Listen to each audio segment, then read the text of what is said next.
What's up, man? Hope you having a blessed one. Back with another one. Here we got. He thought the plug was trying to finesse him, so he plotted revenge. Let's get into this one right here, man. We back with another episode of the Baltimore Way, man. Before I start, be sure to tap that like button. Definitely watch this video to the end to hear the full story and all the details to the case. For my day one fam, y'all already know it's all love. Thanks for tuning back into another episode. If you're new to the channel and you feeling the content, feel free to subscribe. Definitely hit that notification bell so you can be notified every time we drop a video. Oh yeah, feel free to share the channel with your peoples. Everybody is welcome. With that being said, let's get right into the story. No matter where you come from, one thing we all got in common in this life is we have to find a way to survive. For a lot of people, they might have grew up the traditional way, going to get a job to support themselves and their family. Going off that old saying, if you don't work, then you don't eat. But others like that fast money, especially if you come from an environment. Nah, who took this picture of the block jumping? What the fuck? Where everybody and their mother are getting high. They feel it's easier to just grab a pack and go hit the block to make a few dollars.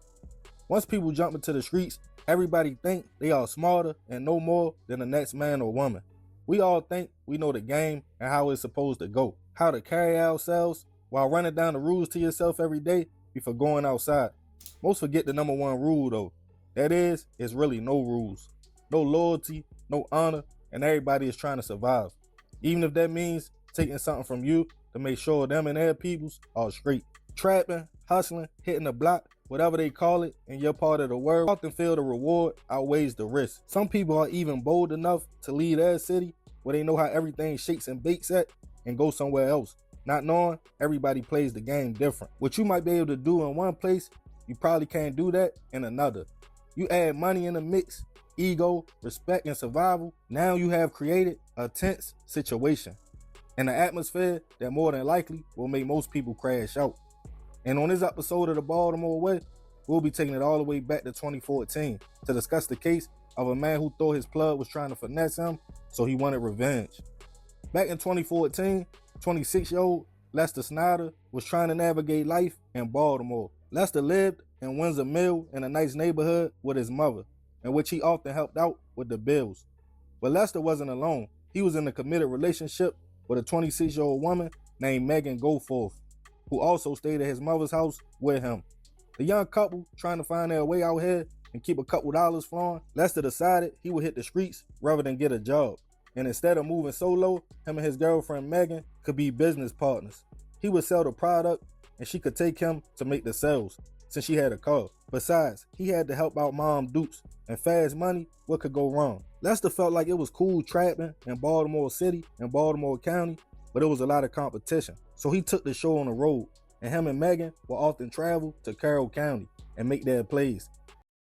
Get Sports Fan TV and save over $3,000. Visit spectrum.com/sports savings to see how. If you never saw gains from the gym last year, it might have been because of low testosterone. So, start this year by checking your T levels from home with Max. After solidifying his spot out there, Lester couldn't believe his luck when one day he met a 23-year-old man from the Bronx, New York, named Luis Javier Paul, who everybody in the area called A1 because of his product. It was supposed to be the best in town. A1 carried himself differently, and him and Lester were both from different areas, but very much into the same business. So as they started chopping it up about price, A1 quickly told him, like, yo, I can go up top, get that for you for way cheaper, and bring it back, letting Lester know he was plugged in. After that conversation, A1 became his plug, thinking now he could make more money, get to work for a lot cheaper, and had a product nobody had in town. Lester was excited, and business did pick up. With nobody feeling like they were stepping on each other's toes, Lester and A1 both trapped out Westminster and other parts of Carroll County, and it seemed like it was all love. In October 2014, Lester had stacked up about 2 racks or $2,000 and called A1 telling him like, yo, I'm ready to re-up. He told him perfect timing. I'm about to go up top, so just give me your money. A few days would go by without A1 contacting Lester, and him and Megan were in a bind. Their BG&E bill was due. For out-of-towners, that's Baltimore Gas and Electric, and Lester had put all his money towards his re-up. He became concerned, thinking A1 had took him off and went back to the Bronx, until on October 4th, he he received a call from a young lady and mutual friend of the two. She stated like, yo, A1 back in town. I heard you was looking for him. Thinking it was time to get right, Lester told Megan, let's pull up. When he got to the spot though, A1 didn't give him no money back or no product. Thinking he was treating him like a sucker, Lester quickly got irritated. As A1 told him it would be coming shortly. He got back in the car with Megan, heated. They still didn't have the bill money, knowing his mother would be geeking on him. But while out riding, Megan will receive a call.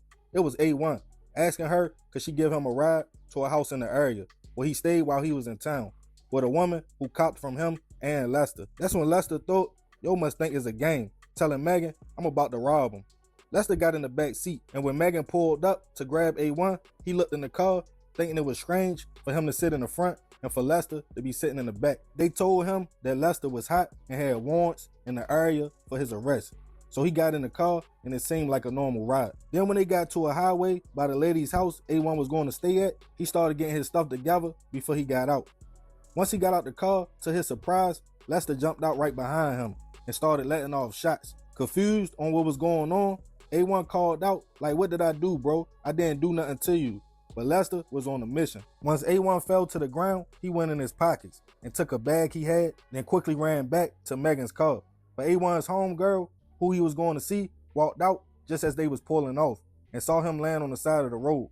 Also a passerby who jumped out and called local police. He gave them a description of the car they saw fleeing. As Lester prayed they made it back to Baltimore safe, he locked the gun in the glove department. But only a few miles up the street, lights got behind them and the couple was pulled over. Police told them Megan's car fit the description of a vehicle that might have been involved in the shooting. The two played it off, stating they were heading home. Police noticed blood on Lester, but he stated he had a cut that kept on bleeding.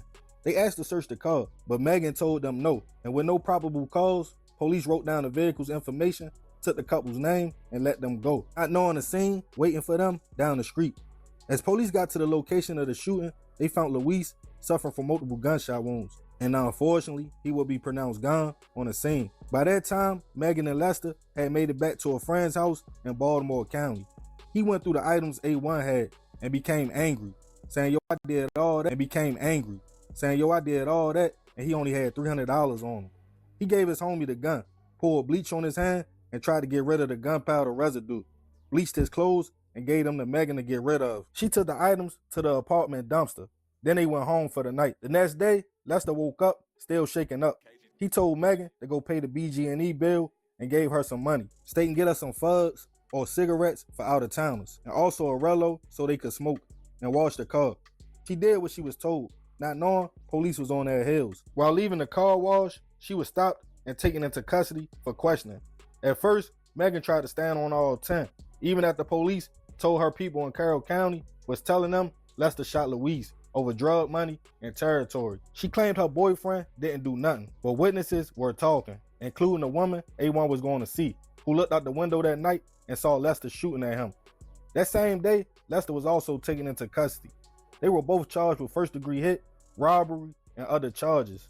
As Louise's family grieved, many people went to the location he took his last breaths at to show some love, and some felt he wasn't trying to get over on Lester, but he was waiting for the pack to come in. As Megan saw what she was facing, she quickly changed her tone as prosecutors approached her with a deal, stating, we know you are just a driver.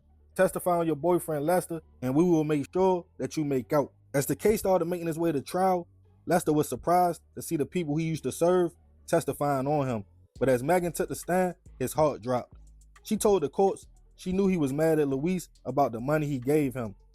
That's what one thing these trap niggas need to understand, these drug dealers, bro. We don't give a fuck about you, dog. Like, for real, we just trying to get high. Like, niggas just trying to get high. We just trying to get high. We don't even want all the extra bullshit with the bullshit. We just want to get high. Like, come on, man. She thought he would just rob the man, not take his life. That's the only reason she stated she went along with the plan. She tried to throw Lester a life jacket, saying he wasn't a bad guy. He felt his hand was forced and went home, cried, saying, yo, it wasn't even worth it. Prayed and asked for forgiveness for what he had done. During cross-examination, Lester's attorney pointed to the fact Megan was a willing participant and really Lester's business partner, stating she could have been just as mad about the situation as Lester, but she had already saved herself. getting a deal of a 15-year suspended sentence for accessory, meaning she would be released for time served for her cooperation in a situation. Lester was cooked, with the crime seeming premeditated and also drug-related. He was sentenced to life without the possibility of parole. Rest in peace to Luis. I send my prayers and condolences to his family. I know A1 had to know the rules of the streets and that things are all about perception and not always what the truth is. He could have had all intentions on giving Lester his bread back or the product, but it looked like he took him off. And in the streets, if you let somebody take something from you, you might as well retire and hang it up. And I'm sure that's how Lester felt. But when we break down the whole situation, this all was for $2,000. Nowadays, that's no bread at all. But in certain environments, it could be $100. Unfortunately, it's more about the principle and the respect. Now, one life gone and one not never coming home again. The streets always come out undefeated, and the cycle just continues. But I'm gonna leave this one open. Y'all let me know y'all thoughts on the situation. Leave it in the comments. Yeah, man, crazy story. Alright, we're gonna go ahead and end this one right here, man. RIP dude, man. RIP to the plug. I mean, like, comment, and subscribe. Hope you have a blessed one. See y'all on the next video.